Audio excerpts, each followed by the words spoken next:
অনেক আগের কথা। গ্রিনিয়া নামে এক শান্ত ঢাকা গাছপালায় ভরা জঙ্গল ছিল।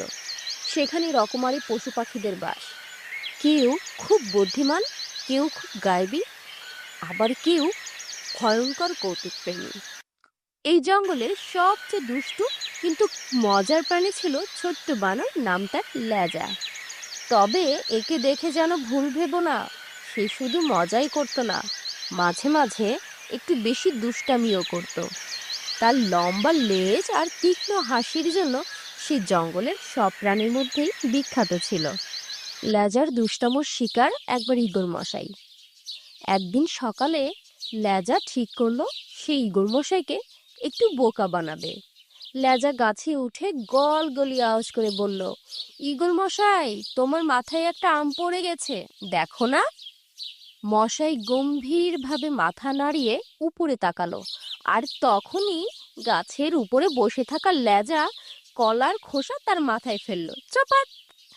ঈগল মশাই রাগে কয়েক চক্কর দিয়ে বলল, তুই একদিন ঠিকই ধরা দিবি, তখন দেখবি। লেজা বলল, ধাইয়া গেল ঈগল মশাই, হইছে বোকা পাই। সবার মুখে হাসি, কিন্তু মশাই কিছুটা কষ্ট পেয়েছিল। সে একাকী সময়ে জানালো, সব প্রাণীর প্রতি শ্রদ্ধা থাকা দরকার। এরপর লেজার পায়চারি চলল হাতি মামার দিকে। হাতি মামা ছিলেন জঙ্গলের সবচেয়ে জ্ঞানী প্রাণী। বিশাল একটা বটগাছের নিচে বসে সব সময় নতুন জ্ঞান শিখতেন, আবার অন্যদের পড়াতেনও।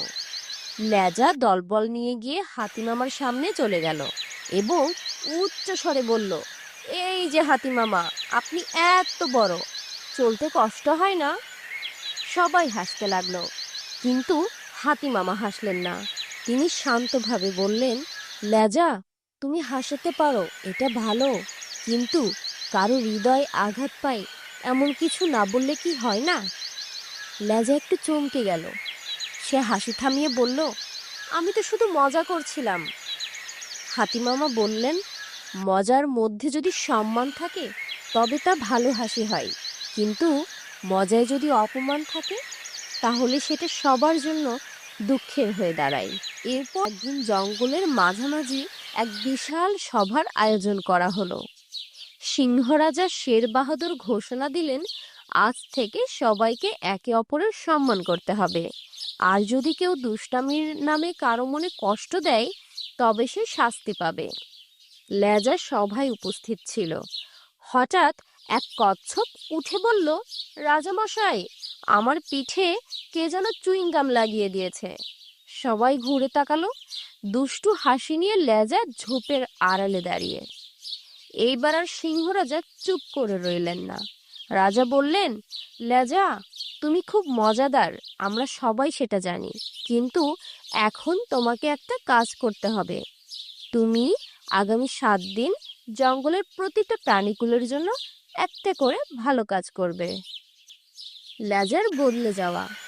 প্রথম দিন সে খরগোশদের জন্য মিষ্টি ফল এনে দিল। দ্বিতীয় দিন বয়স্ক কচ্ছপের পিঠে চুলকানোর জন্য ছোট লতাপাতা দিয়ে ছাতা বানিয়ে দিল। তৃতীয় দিনে সে ঈগল মশাইয়ের জন্য এনেছিল চকচকে মাছ। চতুর্থ দিন হাতি মামার জন্য বানিয়েছিল একটা পাতা দিয়ে বিশাল পাখা। ধীরে ধীরে সবাই অবাক হয়ে দেখল লেজা বদলে গেছে। সব প্রাণী একদিন একসাথে বলল, লেজা, এবার তুমি জঙ্গলের হাসি মাস্টার, কিন্তু সব থেকে শ্রদ্ধাশীল প্রাণীও। লেজা মাথা নিচু করে বলল, আমি শিখেছি হাসির মতো ভালো জিনিস আর হয় না যদি তা কাউকে ছোট না করে করা যায়। এখন আমি সবার বন্ধু। এই গল্পে আমরা কি শিখলাম? আমরা শিখলাম মজা করা দোষের না, কিন্তু কারো মনে কষ্ট দিয়ে কখনো হাসা ঠিক নয়। আমরা শিখলাম সম্মান দিয়ে মজাকে আরো সুন্দর করে তোলা যায়। আমরা আরো শিখলাম ভুল হলে শোধরানো যায়, আর ভালো কাজ দিয়ে সবার হৃদয় জয় করা যায়। ধন্যবাদ বন্ধুরা।